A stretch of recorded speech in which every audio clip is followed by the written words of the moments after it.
So Chris put a comment on Katie's video, and I wanted to respond with a video because it's longer.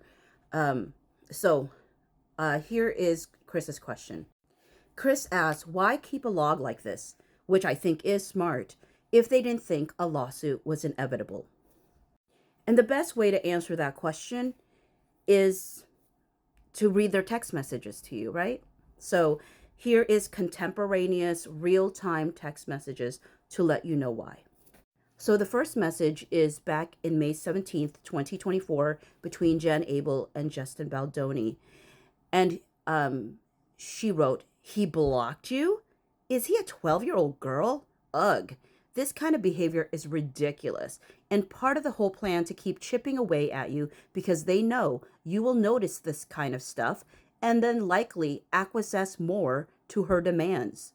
We can put the plan down on paper and work with Jamey and Ashmi to make sure we have all of the documentation needed of what happened on set, who witnessed what, and who would be our allies to go on background if needed to shut down her claims.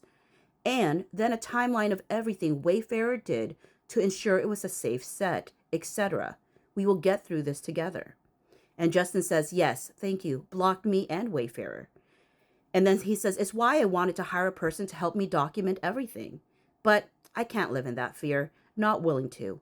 But I need you guys to very much have a real plan so I can feel at ease." Then we fast forward to July and an email that Jennifer Abel sent to Jamey Heath and a redacted Jones work person. And she says, "Jamey and redacted, appreciate you both keeping us in the loop and updated in real time regarding the potential situation. Just wanted to send a friendly reminder if you could please share with us the legal letter that was sent to BL and her team per our conversation. We will go through point by point and draft context surrounding each situation. We can then flag what we are missing that would be helpful to arm us in case we need to refute any of the claims. Jamey, understand that you are also compiling info on the various incidents, which will be helpful to ensure we are in the know of everything. We will need potential witnesses, locations, contacts, people who could be in our corner to speak on background, to refute any claims, and provide additional color surrounding the atmosphere on set. To reiterate our strategy, we should not do anything proactive that could light our fire unnecessarily.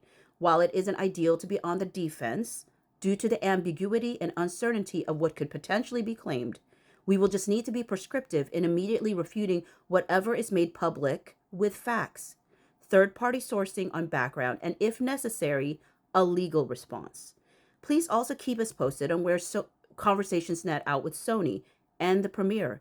Until then, we are moving forward business as usual.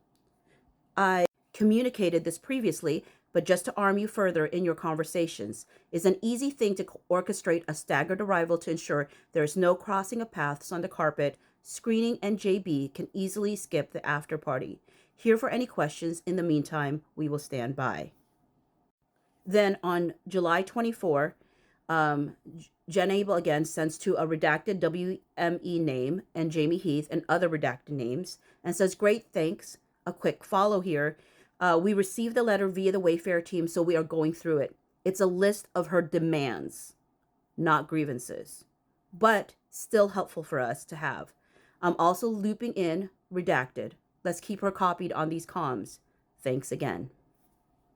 Then on August 2, Jen says to Justin Baldoni, "The truth is your defense. You have done nothing wrong, and there is over a year worth of facts and paper trails and people who can go on background as your defense. This document is an overview, and I think as the situation evolved and as it has become realized the great lengths she has gone to in order to cut you out of not just the film, but promo, the premiere, etc., we need to prepare as if she will go through any great lengths with press. It's a good thing if we all prepare for the worst outcome, because then if and when it's not as bad, we are over prepared." And then JB sends a heart and said, "Please get the lawyer hired ASAP." And Jen said, "It's my understanding redacted is already all over that, but I'm here to help." August 12th, this is after they were wanting Justin Baldoni and Wayfair and all of them to read this statement. And Jen Abel said, Blake and Ryan want Justin to put out a statement. This is unbelievable. Melissa said, call if you can. Career killer for them and Wayfarer. No, have to fight it. At what point do you fight? It's now. Lawyer up now. And Jen said, this is so crazy. And Melissa said, honestly, I've never had anything like this. Can he please hire a lawyer? And Jen said, he needs to. He has one, but he needs a litigator. And Melissa said, get BF. He's waiting, and he will also take on WME.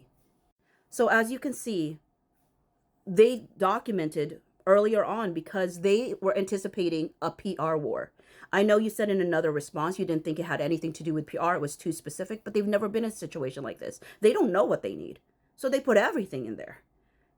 You're acting as if, well, I'm not saying you're acting, like, but the idea that it's not for PR originally, simply because it was so detailed, is the assumption that people know what they're doing. Like, it's very clear that Jamey and Justin have never had this experience before, never knew what to anticipate. But the minute she took over the film, that's when they started, like, really going, okay, because they talked about it back in May 17th, about, like, we need to document. But it wasn't until June 17, after the book bonanza, after she fired the composer, that's when they're like, oh my word, it's for real now. She's really doing this. That they finally decided we're going to have to do what we need to do.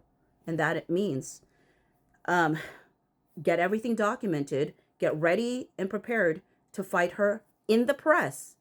But when they did that statement, they said, you know, maybe it's time to get that lawyer. And even before that, he wanted a lawyer.